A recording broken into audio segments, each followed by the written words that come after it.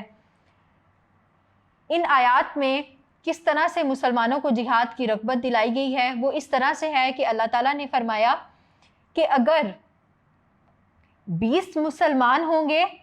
تو وہ 200 کافروں پر غالب آ جائیں گے، یعنی مسلمانوں کی تعداد اگرچہ قلیل ہوگی لیکن ان کی جو طاقت ہے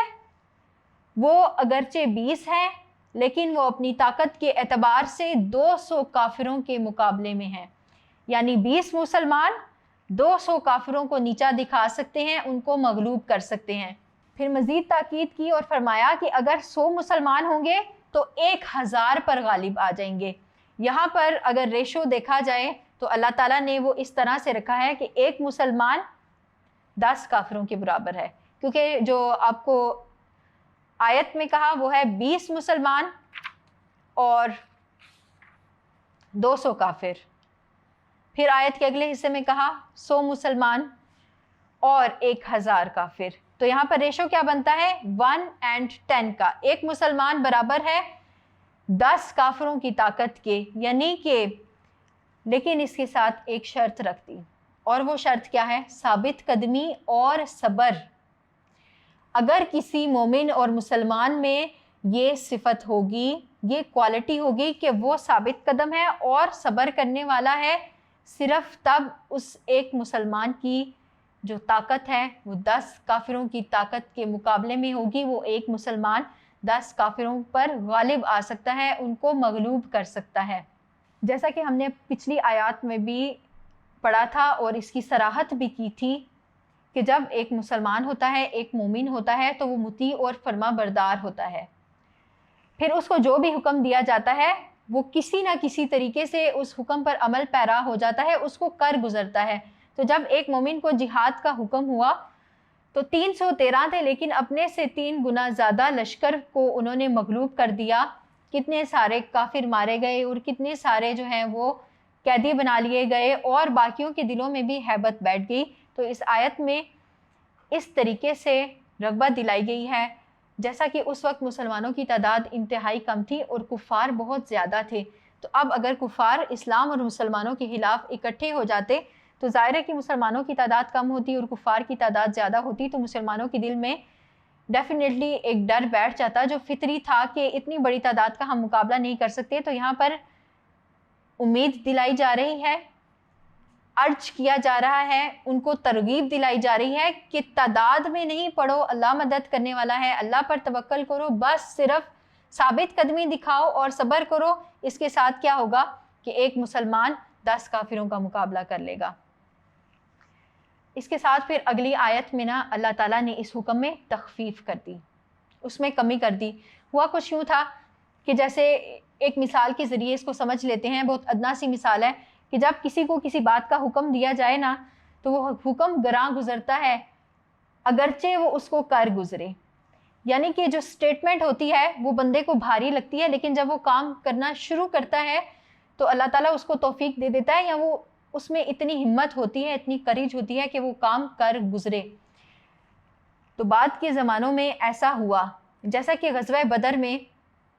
313 اور 1000 کا مقابلہ تھا، اسی طرح حضرت عمر کے دور میں ایسی جنگیں ہوئیں جس میں مسلمانوں کی تعداد انتہائی کم تھی اور کافروں کی تعداد انتہائی زیادہ تھی۔ تو وہاں پر یہ 10 والا ریشو بن گیا تھا، یعنی ایک مسلمان نے 10 کافروں کا مقابلہ کیا تھا۔ جیسا کہ ایک روایت میں آتا ہے کہ ایک جنگ ایسی ہوئی تھی جس میں مسلمانوں کی تعداد 80,000 تھی اور کافروں کی تعداد 3 لاکھ تھی۔ تو یہاں پر دیکھیں 80,000 اور 3 لاکھ کس طرح سے اس کا ایک تناسب بنتا ہے۔ تو مسلمانوں میں اللہ تعالیٰ نے وہ ایک خوبی دیکھی تھی جو ایک ایمان کی خوبی ہے کہ ایمان کے ساتھ ایک مسلمان جم کر مقابلہ کرتا ہے، وہ ثابت قدم رہتا ہے اور وہ اللہ پر توکل کرتا ہے اور صبر کے ساتھ مقابلہ کر لیتا ہے، تو وہ ایک جو ہے وہ 10 کا مقابلہ کر لیتا ہے۔ لیکن چونکہ یہ حکم مسلمانوں پر بھاری تھا، ان پر گراں تھا، پھر اس کی ایک وجہ یہ بھی ہے کہ پہلے مسلمانوں کی تعداد کم تھی، پھر اسلام پھیلتا گیا تو مسلمانوں کی تعداد بڑھتی گئی۔ تو اب ایسا ہوا کہ اللہ تعالیٰ نے اس حکم میں تخفیف کرتے ہوئے فرمایا کہ اب ایک مسلمان 2 کافروں کے مقابلے میں کافی ہے. یعنی اب ایک جو ہے وہ 2 کا مقابلہ کر سکتا ہے. یعنی اگر 100 ہوں گے تو وہ 200 کا مقابلہ کر لیں گے, 1000 ہوں گے تو 2000 کا مقابلہ کر لیں گے. اس تخفیف کی وجہ بعض مفسرین نے یہ بھی نقل کی ہے کہ ایسا بھی تھا کہ شروع کے جو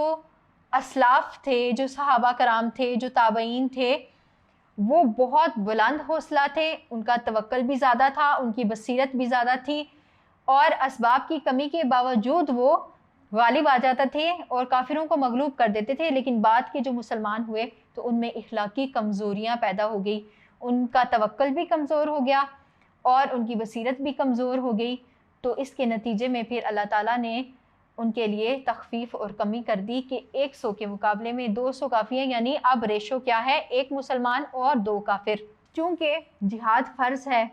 اور وہ تب فرض ہو جاتا ہے, اور میدان جنگ سے بھاگنا بھی جیسا کہ ہم نے پڑھا کہ حرام ہے.